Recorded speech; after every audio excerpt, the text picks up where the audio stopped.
mineras de estos últimos meses? ¿Quieres saber cuáles han sido las mejores perforaciones, el análisis técnico de esas materias primas que sigues? ¿Quieres un apunte macroeconómico para ver qué está pasando en los mercados? Este capítulo te interesa, no te lo pierdas. Bienvenidos amantes del subsuelo, bienvenidos a Charlando de Minas, el podcast en español para aprender e invertir en el mundo de los recursos naturales. Como sabéis, hoy toca el capítulo de Noticias Mineras, este nuevo formato de capítulo mucho más fresco, mucho más dinámico, donde iremos intentando añadir nuevas secciones que nos puedan interesar, que veamos que aporten valor para vosotros, para facilitar el día de estar al día de tanto de las noticias mineras como de las noticias de las empresas que nos pueden interesar o de las más importantes. ¿Qué tendremos en este capítulo? Tendremos repaso inicial de los capítulos del podcast. Si te has perdido alguno, no pasa nada, nosotros te lo refrescamos por si te interesa alguno, que puedas acceder a él.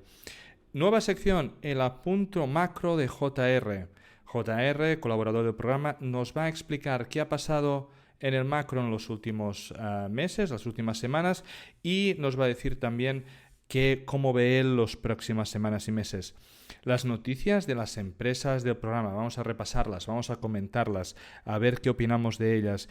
Y luego tenemos las mejores perforaciones con Miner Deck y análisis técnico con Bullstock. Vamos a terminar el programa con el apunte de Charlando de Minas. Nada más, ¿nos acompañas? Pues vamos a iniciar con los diferentes capítulos. Iniciamos con el capitulazo que hicimos con Dani Castillejo, donde explicábamos los básicos para invertir en oil and gas. Ese capítulo que todo el mundo tiene que mirar, todo el mundo tiene que estar atento si desea invertir o si desea escuchar una tesis de oil and gas. A mí me ha pasado, el primero, no estar acostumbrado a invertir en oil and gas y muchos de los vocabularios que se usaban no terminarlos de entender a la primera y tener que hacer esa búsqueda e intentar aclararme con todos esos conceptos. Allí Dani nos los explica desde cero, muy fácil, recomendado tantos para los que os estéis iniciando como aquellos que ya lleváis un tiempo y queréis reafirmar pues, esos conceptos básicos, porque evidentemente Dani es una persona que explica muy muy bien. Luego tuvimos a Francisco Camus, que es un geólogo con muchísima experiencia, donde discutimos básicamente de la geología en los depósitos de cobre. Él tiene mucha experiencia en Chile, estuvimos hablando de pórfidos, cómo identificarlos, qué tipo de estructura tienen, qué es lo que podemos esperar de un depósito así al ir avanzando. Por lo tanto, si estás interesado en invertir en cobre, estás interesado en pórfidos, es algo que deberías de mirar. Luego tuvimos el update de José María García con SilverX Mining. Presentaron el PEA y José García volvió al programa una vez más para explicarnos un poco en qué consistía ese PEA y poder discutir pues, diferentes acciones a futuro. Que por cierto, desde que ha habido la entrevista hasta ahora han habido noticias muy muy interesantes que vamos a discutir y que esperemos de que José María pues, nos pueda volver al programa. Luego trajimos de vuelta a Joe Mazumdar para hablar del cobre, de los nuevos proyectos, de cómo ve el sector y por lo tanto un programa muy muy especial para todos aquellos que estén interesados en la inversión en commodities, específicamente aquellas que están destinadas a combatir, digamos, el cambio climático como puede ser el cobre. Joe probablemente es una de las personas con más experiencia y con más autoridad para hablar de este tema y por lo tanto creo que ha sido un gran capítulo donde hemos podido discutir diferentes acciones muy muy interesantes, tanto de acciones de su cartera como del macro en general. Luego, hablando de cobre, ¿no? Y Joe decía, una de las empresas que le gustan en Europa para aprovechar el cambio de regulación, Pan Global. Y aquí la hemos traído, Pan Global, entrevista en español con Tim Moody, con su CEO. Es una gran exploradora de cobre en España, rodeada de minas funcionando en la franja pirítica. Es un proyecto muy, muy interesante para aquellos que quieren tener influencia o quieren estar invertidos en cobre en Europa. Luego tuvimos a Paloma Ortiz, que trabaja en International Vanguard y es Human Resources de directivos mineros. Con ella hablamos de esos conceptos tan importantes y a veces tan complicados de analizar, de cómo podemos hacer la due diligence del equipo directivo, del CEO, qué importancia tienen ciertos aspectos. Ella pues, nos lo explica desde su punto de vista de insider, dentro de la industria, y que está en contacto pues, con muchos de los CEOs de empresas mineras. Es una persona a la que seguir y a la que tener cerca porque realmente su información de insider es muy, muy interesante.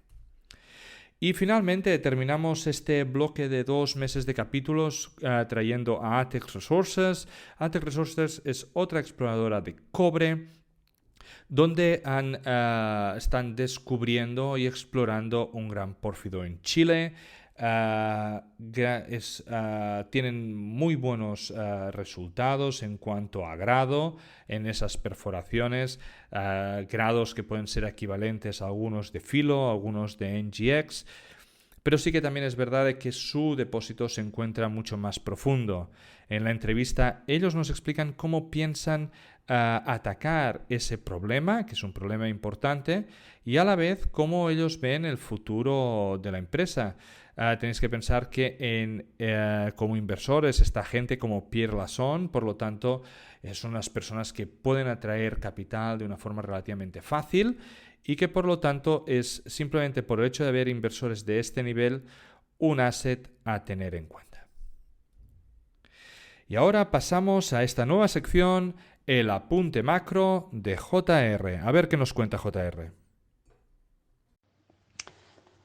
Amigos de Charlando de Minas, soy Josep Ramón Aixalà, JR para los amigos, y voy a haceros un pequeño resumen de lo acontecido en estos primeros 4 meses del año 2023 sobre macroeconomía, geopolítica, y luego ver qué es lo que nos puede deparar los próximos 3 meses hasta la llegada del verano. Si empezamos hablando un poco de geopolítica, ¿no? Podríamos decir que la invasión de Ucrania, por desgracia, tratada como una operación especial por parte del invasor, que había de durar unos pocos días, pues en febrero cumplió el año de sufrimiento, muerte y destrucción. Esto es lo que sí que nos ha dado a entender, lo que nos ha dado a ver es que este conflicto en el corazón de Europa lo que está causando es una aún mayor polarización del mundo, con una disrupción mundial de las materias primas, a pesar de los muchos intentos de intentar pasárselos, pudiéndose decir que en cierta manera los países de la zona euro han sabido capear, manteniendo una cierta cohesión global, ¿no? Este momento de complicado desafío, ¿vale? Todo ello unido a una macro en donde las economías globales han seguido creciendo en mayor o menor medida, sin acabar de entrar en recesión y salvando ese posible match ball que fue el final del año 2022, donde muchas voces estaban presagiando que quizás habría una caída generalizada del crecimiento, especialmente con un mayor impacto en las economías desarrolladas. Un menor frío invernal ha permitido que Europa no tuviera que aplicar restricciones energéticas. La nueva reapertura de China, tras muchas restricciones por la política COVID-0, y un consumidor global aún resiliente, seguramente por los ahorros acumulados durante esos últimos 3 años, y dispuesto a seguir consumiendo, pues han permitido que las compañías, la economía siguiera funcionando y en cierta manera también repercutiendo los altos costes de producción a los precios finales, ¿no? Sin impactar de manera importante en los márgenes. Todos estos hechos han permitido que finalizáramos el primer trimestre mucho mejor de lo que se estimaba a finales del año 2022. El gran riesgo y la incógnita que es la inflación sigue ahí, una inflación no vista en 40 años que ha caído evidentemente desde los máximos vistos en verano del año pasado, pero que sigue siendo persistente y pegajosa y muy por encima de esos objetivos que tienen los bancos centrales, en donde la subyacente supera ampliamente la inflación general, y lo que nos estaría demostrando es que el sector servicios sigue fuerte por ese consumidor que sigue gastando y que por tanto seguramente será difícil de hacer reducir la inflación, y va a poner en jaque a los bancos centrales, que deberán seguir o están siguiendo manteniendo unos tipos de interés elevados y subiendo los mismos. Y eso, en forma de impacto en lo que es en los mercados financieros, ¿no? Podríamos decir que después de haber cerrado un 2022 complicado, con pérdidas importantes en casi toda la tipología de activos, pues la recuperación que hemos visto en estos primeros 4 meses del año 2023, la verdad es que muy pocos lo estaban esperando, ¿vale? Tenemos recuperaciones, por ejemplo, en los índices de renta variable, que amplían todo el rendimiento que se esperaba para el año 2023. La renta fija empieza a rentar por esos cupones elevados y ya no sufre tanto por las subidas de interés en el cuanto a las valoraciones. Y da la sensación que, en cierta manera, los inversores tienen otra visión y planteamiento distinto al que se estaba esperando, con unas dinámicas que en cierta manera están dejando de lado esos riesgos que aún existen y que seguramente se van a poner en algún momento en precio en los próximos meses, trimestres o durante este año 2023, ¿vale?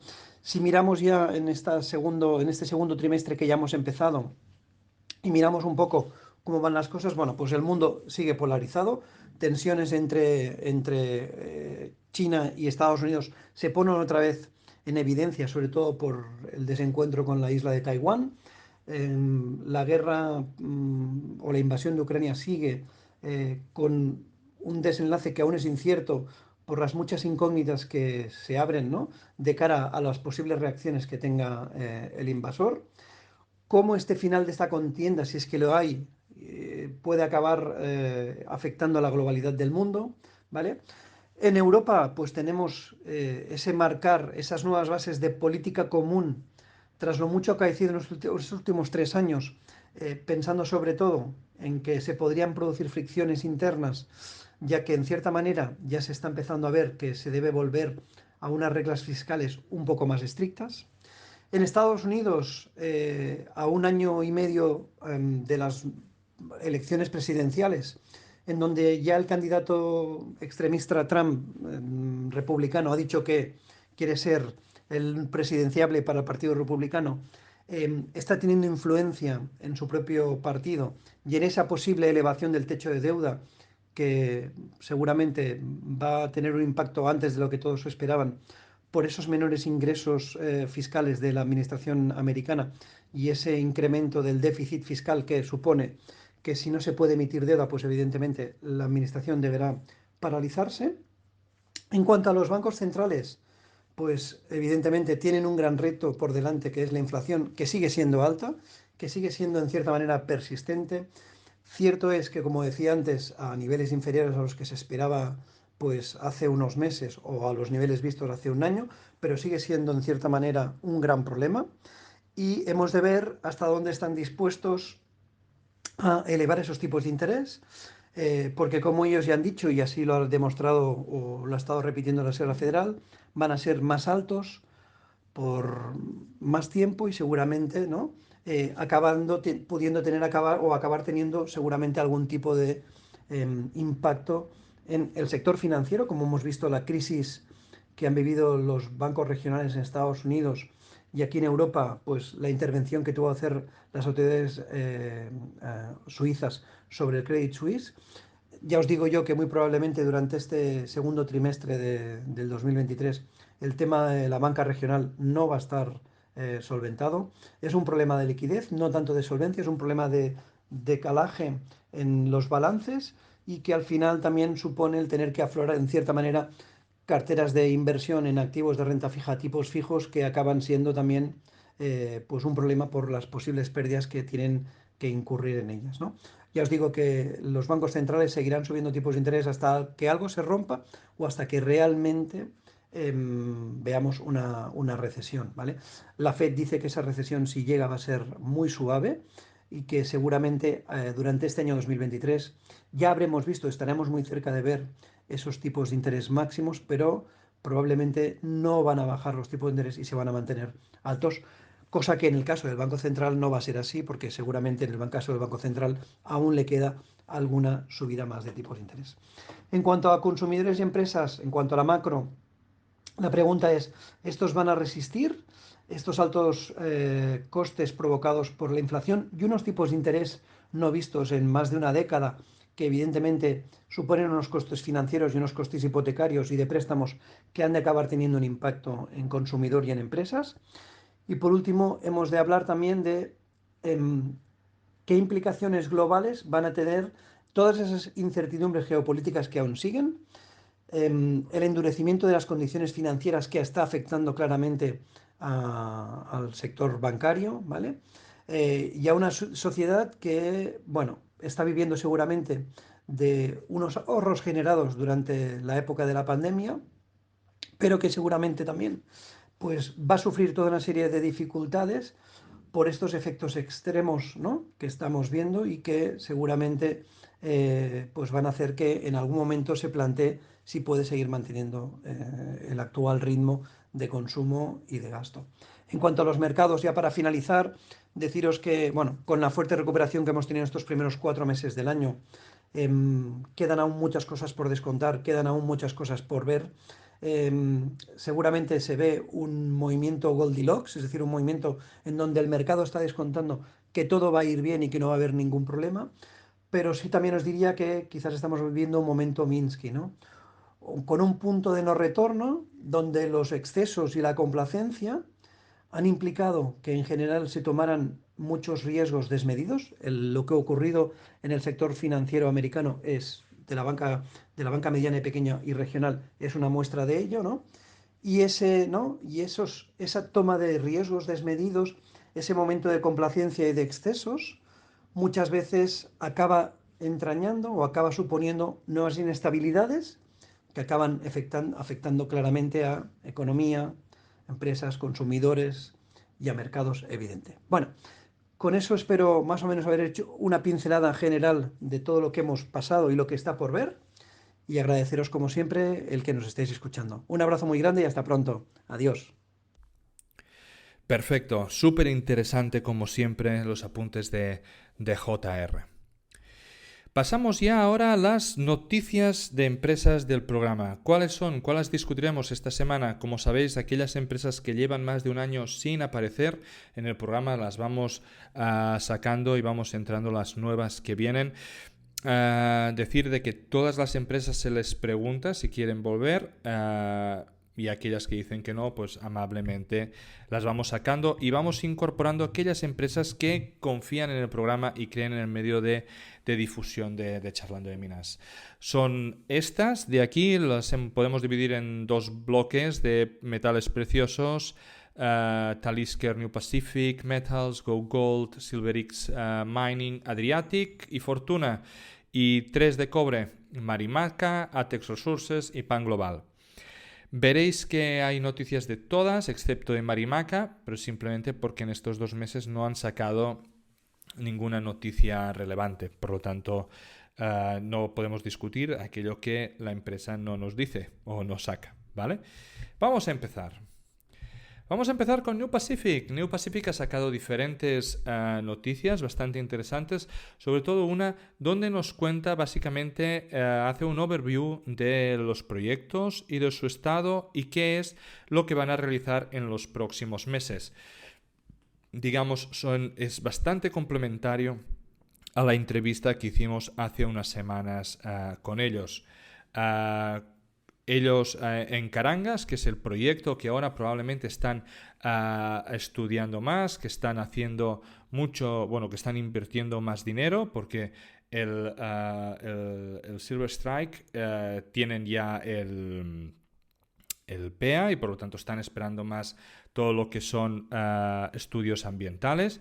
Pues aquí lo que están es diciendo toda la extensión que quieren hacer de mineralización en el Drill Program, la extensión de plata, ¿vale? En el Southwest, y quieren hacer la definición de recursos, ¿vale? Ellos esperan para medianos de 2023 tener ese Mineral Resource Estimate, ¿vale? Y quieren completar el estudio con un PEA para finales de año. Nosotros lo que intentaremos es, evidentemente, volver a traer a New Pacific cuando tengan o el Mineral Resource Estimate o el PEA disponibles. Lo mismo, Silver Sand, ¿vale? Que me lié, creo. Silver Sand es el que tenga el PEA, ¿vale? ¿Y qué es lo que quieren? Pues evidentemente y seguir avanzando con ese PEA, necesitan el Environmental Impact Statement, ¿vale? Necesitan evidentemente hacer el PFS, pero que supongo que lo harán cuando terminan el impacto ambiental y tengan todos los permisos en sitio. El Silver Strike, que en principio tenían que destinar algún tipo de recurso en su exploración, han decidido apartarlo para este año. Y yo creo que es un movimiento bastante inteligente. Creo que en el año pasado o a inicios de este año ellos tenían la idea de que Carangas no sería tan bueno, entonces destinar recursos divididos entre Silver Strike y Carangas, y han visto que Carangas pues tiene potencial para ser algo parecido a lo que es Silver Sands, y por lo tanto van a invertir allí el dinero para poder avanzar con el proyecto de Carangas y hacer todos los papeleos necesarios para seguir trabajando en poner la mina en funcionamiento, hacer todos los estudios para el Silver Sand. Como hemos dicho, pues bueno, el proyecto de Carangas va sacando, ¿vale? Diferentes proyectos en los cuales son buenos, ¿vale? Va sacando diferentes noticias interesantes, como puede ser estos 306 metros, ¿vale? De 1.2 gramos de tonelada de oro, ¿vale? La plata, 26 gramos por tonelada, es residual, pero sí que estaban teniendo de forma consecutiva y de forma coherente más de 1 gramo por tonelada de oro en Carangas, por lo tanto, grados suficientemente interesantes para poder decir de que eso en el futuro pueda ser potencialmente una mina, igual que lo será Silver Sands. Talisker Resources ha publicado una noticia, básicamente ha hecho el filling del National Instrument 43101. Básicamente, cuando hemos estado hablando, cuando trajimos Talisker al programa, nos decía que ellos querían estos 2 millones de onzas. Estábamos hablando con ellos. Entiendo de que el National Instrument es como para verificar y para poner un estándar de calidad en cuanto a ese recurso, ¿vale? Y a partir de aquí, pues buscar la financiación necesaria para o bien expandir o bien mirar a ver cómo pueden manejar, porque ellos lo que realmente no quieren 2, sino quieren 5, quieren 6 millones de onzas. Adriatic ha tenido muchas noticias, en las cuales hemos seleccionado algunas muy interesantes. Por empezar, una que creo que define básicamente cómo está yendo la construcción de la mina. Les han seguido dando el préstamo, digamos el siguiente batch del préstamo para seguir construyendo la mina. Esto quiere decir esos 30 millones adicionales, esos no adicionales al préstamo, sino que se va dividiendo en packs según lo que ellos van generando y van realizando. Eso lo que significa es que quien presta el dinero está viendo de que la construcción está yendo en popa y que están realizando las cosas como deben. Si no, pues ese no se produciría. Por lo tanto, muy buena noticia, que básicamente puede dar tranquilidad, por mucho que no estéis siguiendo el día a día de la construcción, de que si quien presta esos 30 millones ha decidido que se los puede seguir dando, esos otros 30, para seguir construyendo la mina y avanzando en el proyecto.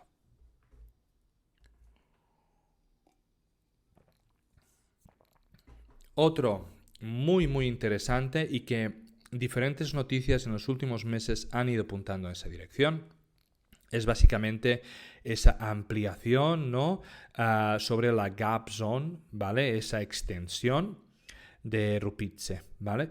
Para poder, digamos, unir esas dos zonas y llenar ese gap zone que sería realmente ideal. Los resultados que han ido sacando y han ido sacando diferentes son realmente muy buenos. Betas más o menos estrechas, ¿no? Porque aquí estamos diciendo 17 metros, no es una vena estrecha, pero más abajo 2,90 metros sí que lo sería. Han realmente perforado mucho y han conseguido mineralización que podríamos decir es equivalente a todo lo demás. Por lo tanto, aquí, mira, y aquí en el cuarto punto, dice en abril de 2023 el gap, ¿vale? Que separando Rupice y Rupice Norwest se ha acercado a 50 metros, ¿vale? Por lo tanto, simplemente tiene que haber estos 50 metros de diferencia, que por lo tanto es muy muy bueno y básicamente elimina el gap, ¿vale? Yo creo que es básicamente seguro de que todo eso tendrá una continuidad geológica. Por lo tanto, muy muy interesante. También dicen al final que acelerarán, ¿vale? En 1 de mayo, en día 1 de mayo, para movilizar 4 máquinas para perforar. Por lo tanto, yo creo que son muy buenas noticias, que sigue igual. Lo mismo, Rupice Norwest sigue abierto a la profundidad, ¿vale? Y a noroeste, sur y sudeste, ¿vale? Por lo tanto, muy buenas noticias, donde siguen sacando buenos resultados, donde aún no hemos podido limitar, donde se está cerrando el gap y todo apunta de que el valor de Adriatic es muy muy superior a todo lo que estamos viendo aún a día de hoy. Pan Global que lo hemos tenido estas últimas semanas, pues bueno, ha sacado varias noticias. Primero, empieza el drilling a la cañada, ¿vale? En el escena, por lo tanto, vamos a tener diferentes zonas en las que perforar para ver si consiguen extender, si consiguen sacar más mineralización de la Escacena Project, que la verdad que es un proyecto muy muy muy interesante y que recomiendo de todas aquellos que estén interesados en cobre de que puedan mirarlo. Aquí han dicho drill hole CHD02, ¿vale? Había interseccionado 11 metros 0.6 de cobre. Si esto lo podemos realmente hacer, ¿vale? Si pueden sacar esos resultados a 0,6 o así de cobre, sería muy muy bueno. También se han graduado del OTCQB, ¿vale? Venture in the United States, por lo tanto tendrán más atracción de capital, están en un OTC mejor y por lo tanto pueden tener que haya más inversores que puedan fijarse en la compañía. Recordemos, es una compañía muy, muy pequeña. Pan Global, ¿vale? También ha anunciado las metalurgias, los resultados de metalurgia, que son muy buenos, ¿vale? Con un 86% de recuperación de cobre en la romana. Por lo tanto, todo lo que se acerque al 90, ¿vale? Es perfecto. Atec Resources, que la hemos tenido y básicamente hemos hablado de esta noticia durante la entrevista. 0.73% de cobre equivalente por más de 1,3 km. Esto es una bestialidad y que realmente estará entre los proyectos con mejor mineralización o la perforación con mejor mineralización probablemente de los últimos meses, o estará en el top, ¿vale? De esas mineralizaciones. Por lo tanto, muy muy buen resultado en cuanto a cobre por ATEX y esperemos de que sigan teniendo buenos resultados y que puedan realmente superar la preocupación de muchos inversores, que es la profundidad en la que tienen lugar esas perforaciones. GoGold, también muy buenos resultados. Ha ido sacando diferentes anuncios de perforación. Van sacando muchas noticias, ¿vale? Aquí tenemos una del 3 de mayo. Bueno, perdón, esto es marzo, mayo. Pero hay algunas que no las he puesto porque realmente es más o menos lo mismo. Tienen muy buenos resultados en cuanto a plata equivalente. Estos 1500 gramos de plata equivalente por 31 metros, ¿vale? Es muy bueno. Entonces, son resultados muy, muy interesantes donde van viendo cómo esta parte del Eagle, del Dorrico Sud, está dando excelentes resultados y que por lo tanto tienen un gran depósito, un gran distrito en los ricos, en los cuales eso van a ser seguramente 2 grandes minas de plata. Muy, muy interesante. Noticia negativa probablemente sobre la producción que nos ha dado en el Parral. La producción en marzo ha bajado, ¿vale? Un 10% referente a diciembre, ¿vale? Y dando unos resultados parecidos en septiembre. Cuando bajó de esos 500 en junio del 22 a septiembre, ¿vale? Esos 100.000 onzas equivalente de plata, nos dijeron que era porque estaban moviendo, ¿vale? Las diferentes zonas para el drenaje y que por lo tanto pues habían tenido aquí no he encontrado realmente el por qué han, digamos, fallado en cuanto a poder volver a alcanzar como mínimo esos 440 que tenían a finales de año. Pero esperemos de que en los próximos años pues sigan dando, o en los próximos trimestres sigan dando buenos resultados. No creemos, igual que lo dijimos, el CEO lo dijo y nosotros lo afirmamos, de que el valor de GoGold sea el Parral. Lo que sí es que esas pequeñas aportaciones de capital que nos da el Parral nos ayudan evidentemente a financiar y a poder acelerar muchas cosas. Por lo tanto, es muy interesante de que podamos seguir teniendo buenos resultados en cuanto a esa producción. Fortuna Silver ha sacado un montón de noticias estos 2 meses, las cuales hemos ido seleccionando algunas, ¿vale? Primero, decir la impotencia que da a la mina de San José. Es que cuando no es una cosa, es otra. Tenemos que habíamos tenido, y lo habíamos visto en las noticias anteriores, que les habían como puesto en duda los permisos, ¿vale?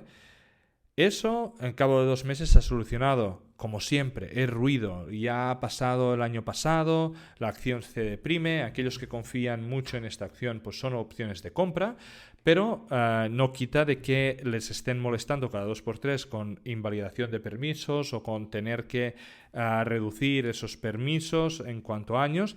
Pues son noticias que no tienen un impacto porque San José no termina de no para la producción por eso, pero sí que al mercado le sientan mal y sienten inseguridad, y más sabiendo cómo está México, en los cuales están diciendo de sacar ciertas leyes que irán en contra de los intereses de inversión en minería. Y luego, a principios de mayo, Fortuna ha reportado pues que ha habido ese bloqueo ilegal, ¿vale? En cuanto a la mina de San José, en cuanto a los transportistas, en cuanto no dejan trabajar, básicamente se han parado las operaciones, y es básicamente, aquí tenemos una pequeña unión de trabajadores que representa el 15% de la mina, decidió bloquear el acceso a San José, y las operaciones se han tenido que parar temporalmente. Básicamente dicen de que no les parece bien, ¿vale?, la cantidad que les quieren pagar por el dar, digamos, sobre los profits, ¿vale?, que ha obtenido la compañía. Aunque está hecho según la ley, a ellos no les parece suficiente, y por lo tanto deciden protestar y bloquear. Para mí lo que es una pena es que mes tras mes hay un problema en esa mina, y es una mina que las minas de plata que está teniendo Fortuna pues no están siguiendo grandes minas, tienen unos costes altos, tienen una producción que normalmente va en declive y por lo tanto, pues bueno, management tendrá que evaluar al final de si les compensa pues tener ese tipo de minas. También han sacado highlights tanto de producción como de reservas, ¿vale? Las reservas han bajado, ¿vale? Significativamente, por ejemplo, en One Year decrease al 14% y 22%, tanto de oro como de plata. En cambio, los recursos, ¿vale? Pues han subido, sobre todo en cuanto a oro. Y bueno, en cuanto al guidance, ellos dicen que están en track con guidance, pero yo lo único veo es decrease en gold, un 10%, que no me preocupa porque lo que quiero es ver la secuela funcionando. Decrease en plata, un 5%, y no me extraña si San José está funcionando o no está funcionando. Y por lo tanto, pues bueno, para mí es en general no me gusta tanto los problemas con las reservas, aunque los recursos incrementen, pero no me gustan las reservas. Me gusta menos de que la producción esté disminuyendo en Q1, pero lo que sí que me gusta es que la mina de la Seguela sigue en track, ¿vale?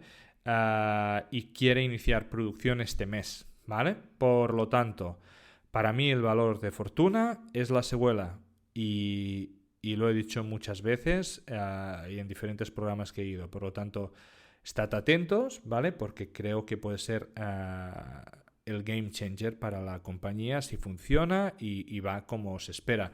Aparte de toda la exploración que hay en Sunbird por la Seguela, que es muy interesante, ¿vale? Y aquí tenemos en Sunbird resultados a la Seguela, ¿vale? En muy buenos resultados, ¿vale? 10 gramos por tonelada de oro, con un true width de 22 metros básicamente, 14 gramos true width de 14, ¿vale? Con 60 metros, 160 metros, 126 metros, por lo tanto, multigramos, ¿vale? Normalmente hasta tenemos doble dígito por varios metros. Esto tiene un valor incalculable y por lo tanto demuestra que Sunbird y que la Seguela es un poco lo que estábamos diciendo, la gran game changer de Fortuna en cuanto a futuro, sin más. Yo creo que fue la adquisición de Roxgold un 10 en cuanto a cambio, porque si no, no tendrías muchos de los assets de oro que tienes ahora. Pasamos a SilverX Mining. SilverX Mining ha publicado también diferentes noticias. La primera y una de las más importantes es el PEA, donde está hablando del PEA de la nueva recuperada. Trajimos a José María García para poder hablar sobre el PEA y no vamos a discutir ahora en el capítulo de noticias. Simplemente voy a invitar a todos aquellos que estén interesados en escuchar el programa. Creo que es un approach o un acercamiento al bastante interesante, donde tienen diferentes opciones de seguir avanzando. Creemos que es un proyecto en el cual han estado trabajando muy bien y han conseguido mucho valor, ¿vale? Durante este tiempo. Pero la noticia bomba, para mí bomba de estos 2 meses sobre las empresas que estamos trabajando es la adquisición de SilverX Mining. SilverX Mining ha adquirido la que en su momento fue la mina de Aurcana Silver, ¿vale? Esta es una de las minas más grandes en cuanto a plata pura y con mayor grado en cuanto a plata pura de Estados Unidos, ¿vale? Por lo tanto, es un movimiento, bajo mi opinión, muy inteligente de SilverX, de José María. ¿Por qué? Por un lado, se hacen con un asset fuera de Perú, por lo que diversifican país. Además se ponen en Estados Unidos, lo que siempre es considerado como un Tier 1 de una mina que ya estaba produciendo, que por lo tanto no tienen problemas de infraestructura o no tendrán problemas de permisos. Y una mina que se falló porque tuvieron problemas en cuanto a la producción. Y yo lo que he escuchado y he tomado apuntes para poder entrevistar otra vez a José María García, que espero volverlo a traer, tenían problemas en cuanto a poder seguir las betas y que por lo tanto el management que había en su momento no terminó de optimizar la producción como debía. Esto para José María García no debería ser problema y su equipo. Tienen una mina muy parecida en Perú y que están demostrando de que le están sacando jugo, como se diría en Latinoamérica, ¿no? Están consiguiendo hacerla económicamente viable, están consiguiendo generar cash y han empezado desde cero. Por lo tanto, creo que es un proyecto muy interesante, es un proyecto que es peligroso, al final se han puesto en una mina muy importante que por lo tanto es muy grande, que por lo tanto va a requerir mucha de su atención y probablemente capital, pero que si funciona les pone simplemente en otra liga, les pone simplemente en el lugar de probablemente unos de los productores más interesantes en América, ¿vale? Simplemente por tener ese asset o uno de los principales assets, si no el más importante, de plata pura en Estados Unidos. Por lo tanto, ¿un movimiento arriesgado? Sí. Un movimiento muy interesante también. Por lo tanto, a seguir y esperemos a poder traer a José María García a hablar y a discutir sobre las dudas que me ha podido generar y a ver cómo ellos quieren aproximar el plan, ¿no? para esta mina. Luego vamos a pasar a la siguiente sección, a las mejores perforaciones, ¿vale? Donde hacemos la colaboración con MinerDeck, que básicamente es una cuenta en Twitter, en LinkedIn, donde van publicando todas esas perforaciones. Además está sacando unas fotos muy chulas, seguramente creo que hechas de inteligencia artificial y que os recomiendo de seguir. ¿Qué tenemos? Tenemos los ganadores, digamos, de Q1 de 2023, ¿vale? Tenemos en oro, primera posición, Great Boulder Resources del proyecto Sidewell, con normalizado a 1 gramo 3.527 metros de oro. Dundee Precious Metals con su proyecto Timok 2.538 y Newfound Gold con 1.482. En plata, número 1, Gold Resources, y dudo que se mueva de allí durante mucho tiempo porque es un valor espectacular en los ricos. Es 118.000 gramos metro. Abra Silver en los Diablillos 42.343 y Aya Gold and Silver 37.350. En cobre, como no podía ser de otra manera, el rey de reyes, Filo Mining, con Filo del Sol, con 802 metros al 1% de cobre. Atex Resources, que es la que hablamos en el programa con Valeriano, ese drill top 2 de Q1, 618 metros. Y Aldebaran Resources, 502, con también una perforación muy, muy interesante. ¿Y qué ha pasado en abril? Pues en abril volvemos a tener algunos nombres que ya han sido... que aparecen como ganadores de Q1. Dundee Precious Metals, otra vez aquí en el top con 1.282, Collective Mining con 643, Reunion Gold con 613. Collective Mining, sabéis de que la hemos entrevistado en su proyecto de Guayabales, la entrevistamos muy al inicio, estamos insistiendo un poquito a ver si quieren venir porque creo que tiene un proyecto muy muy interesante, están sacando grados muy muy buenos, entonces vamos a mirar a ver si vuelven. La plata, Kuya Silver, que me la tendré que volver a mirar porque también la entrevistamos en el programa y hace tiempo que no sabemos de ella, pero ha sacado un drill buenísimo con 51.000 metros por gramo de plata. Sí que es verdad de que el problema de Kuya Silver siempre ha sido tamaño. Tenemos que mirar de si estos drillings realmente son de extensión o son de infill. Veremos. New Pacific Metals en Carangas. un muy buen resultado, prácticamente 15.000 metros normalizado a 1 gramo. Os alegramos mucho de ver a New Pacific aquí en el top 2. Y Nevada Kings Gold con 13.161 metros. Cobre, cómo no, rey de reyes. Filo Mining con filo del sol, 610 metros. NGX también grande, con 517 metros en su proyecto de los helados. Y McEwen con los azules con 343. Ahora vamos a pasar con la colaboración que tenemos con Bull Stocks, en que veremos qué materias primas nos ha traído este mes y cómo ve el análisis técnico. Y vamos a iniciar con la plata. Y Bull Stock nos dice eso. Después de haber roto el nivel de resistencia de los $24, el precio de la plata ha mostrado un comportamiento positivo al respetar este nivel como soporte durante el reciente pullback. Tras 2 semanas de acumulación, el precio ha ascendido hasta alcanzar casi el nivel de los $26, que anteriormente actuó como techo tras haber superado la antigua resistencia. Si el precio de la plata logra superar esta nueva resistencia de los $26, es posible que pueda ascender con facilidad hasta los 28. Dios te oiga, Bull Stock. Por otro lado, en caso de que el precio sea rechazado en la resistencia, se forme un doble techo, lo más probable es que la plata vuelva a probar el EMA de 50, que coincida con el nivel de soporte de $24. En mi opinión, el sesgo actual es alcista. Y esto se debe a la situación macroeconómica actual.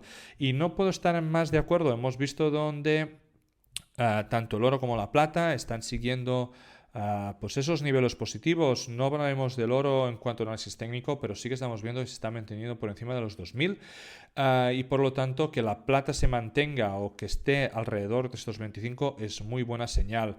¿Qué es lo que no quiero ver? No quiero ver otra vez la plata llegando a esas resistencias, llegando aquí arriba y volviéndose a despeñar por debajo de 20. Esperemos de que no lo haga, ¿vale? Y sigamos teniendo ese comportamiento tan positivo para seguir avanzando y poder llegar a los niveles que se merece. Al final tenemos un ratio oro-plata que no se está cumpliendo y tenemos que mirar si seguirá siendo así o no. Petróleo, muy interesante de que Bull Stock nos trajera petróleo esta semana, sabiendo de que lo tenemos en 72, o sea, ha bajado como si ya estuviésemos en plena recesión. Es verdad que los bancos y todo eso no ha ayudado, pero vamos a ver qué nos dice Bull Stock. Durante los últimos meses, el precio del petróleo se ha mantenido en un rango lateral con máximo en torno a los $82 y mínimos de los 75 desde noviembre del 22 a marzo del 23. Sin embargo, a principios de marzo se rompió la lateralización y cayó el precio hasta los $70, tras lo cual se recuperó rápidamente hasta la resistencia de los 87. Después del anuncio del recorte de producción del OPEC, que evidentemente hacen mover el precio como quieren. Sin embargo, se produjo un fuerte rechazo a ese nivel, lo que llevó al precio del petróleo a los $71. A pesar de que el precio del petróleo se mantiene por encima del soporte de los 71, la divergencia bajista podría indicar que todavía hay margen para una mayor caída en el precio. En concreto, es posible que el precio del petróleo caiga aún más hasta el siguiente nivel de soporte en los $65. Como hemos dicho antes, veremos un poco cómo evoluciona, pero realmente hay ese sentimiento de que ya viene la crisis, probablemente por todos los fallos de bancos. Entonces vamos a ver cómo sigue evolucionando y qué nos dice el mercado que vaya a pasar. Siguiente, estaño. Esa commodity que tanto nos gusta, y que tan pequeña es y tan manipulable según cómo. El estaño ha experimentado una caída significativa del 31% en tan solo un mes y medio. Sin embargo, desde mediados de marzo parece estar recuperando, aunque con una divergencia bajista en momentum, lo que indica que el impulso alcista es débil. A pesar de ello, el precio se mantiene por encima de la media móvil de los 100 días, lo que es una señal positiva. Para confirmar la continuidad alcista se necesita un cruce de la media móvil de 50 días sobre la 200 en la dirección ascendente, además de la confirmación de un nuevo máximo del precio por encima del nivel de 88,50. Por lo contrario, si el precio cae por debajo de la media móvil de 200 días, sería una mala señal y podría caer en el corto plazo, ¿vale?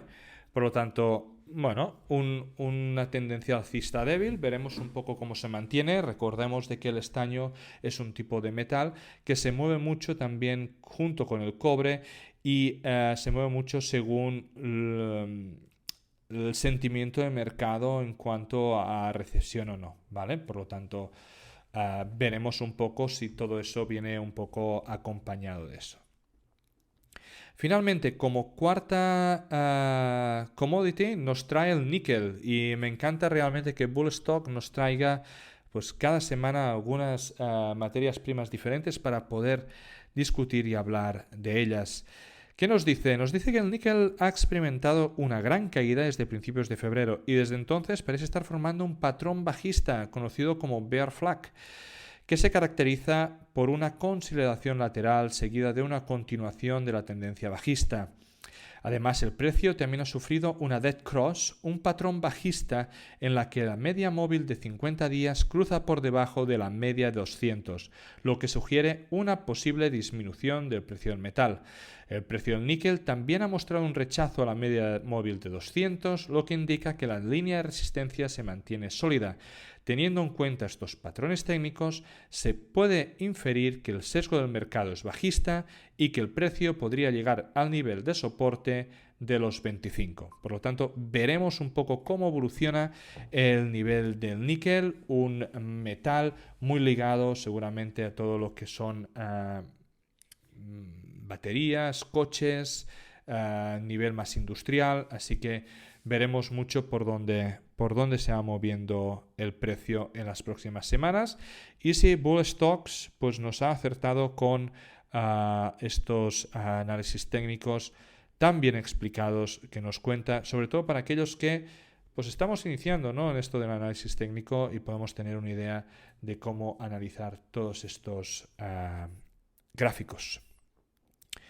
Finalmente, ya para terminar, básicamente lo único que nos cuenta, lo que nos falta es el minuto de Charlando de Minas o el apunte de Charlando de Minas. ¿Y qué es lo que quiero decir? Lo que quiero decir es que cada vez está yendo más señales de que debería haber la recesión o que la recesión debería estar muy cerca.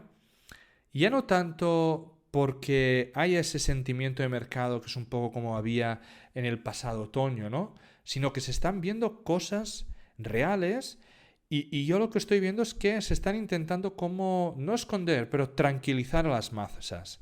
Y eso creo que es de las señales como más fuertes que tenemos. Han caído muchos bancos en las últimas semanas, en los últimos meses y es probable que otros caigan y estamos viendo los mercados esquizofrénicos, moviéndose para arriba, para abajo, y siempre saliendo la Fed a tranquilizar, ¿no?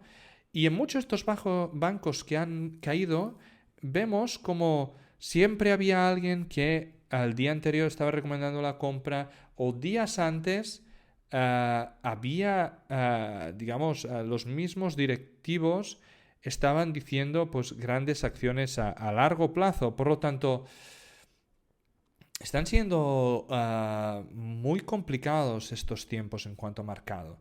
Y de alguna forma creo que esto está representado por un escenario compartido por JP Morgan, que compartió en Twitter Icaria Capital.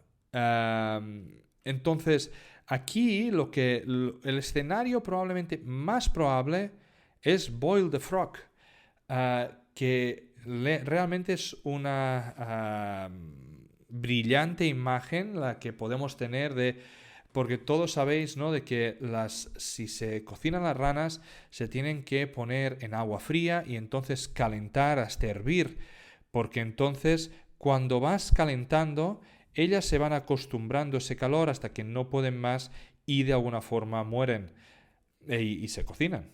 Si tú la tiras con el agua hirviendo, ellas saltan automáticamente fuera de la olla. Por lo tanto, es un escenario muy, muy probable, muy, muy interesante, en el que cada vez que ocurre una gran noticia en la cual debería de enviar todos los mercados para abajo, sale siempre la FED a decir que no pasa nada, que nos tranquilicemos, cayendo bancos importantes de Estados Unidos y ellos tranquilizando a las masas hasta que llegará un momento que no se puedan tranquilizar. Los tipos de interés los están no reduciendo, pero disminuyendo la subida cuando la inflación sigue aún muy por encima de los valores que ellos quieren.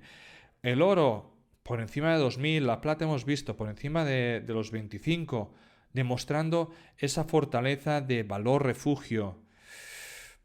No sé, para mí no es que tengamos que estar pendientes del botón rojo, pero sí que creo de que estamos en unos momentos complicados donde la gente debería estar atenta y la gente debería de entender de que estamos en momentos de riesgo, y aquella gente que es muy adversa al riesgo pues debería considerar si las posiciones que tiene o la cantidad que tiene invertida es adecuada.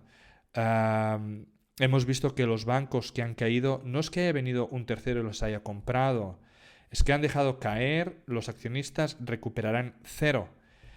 Y en cambio ha habido un banco más grande que se los ha quedado y los activos que de alguna forma ha querido. Por lo tanto, temas muy, muy complicados y que la gente simplemente esté un poco atenta a todo eso, que pueda haber gran volatilidad en los mercados. Aquellos que estamos en materias primas ya lo sabemos, pero bueno, podemos ver assets muy interesantes si las cosas se tuercen a precios también muy interesantes. Por lo tanto, estad atentos y nos vemos la semana que viene con diferentes capítulos muy, muy interesantes. Vamos a pasar las próximas semanas haciendo seguramente varios capítulos dedicados a uranio. Vamos a tener grandes especialistas, gente muy especial que no os podéis imaginar que va a venir.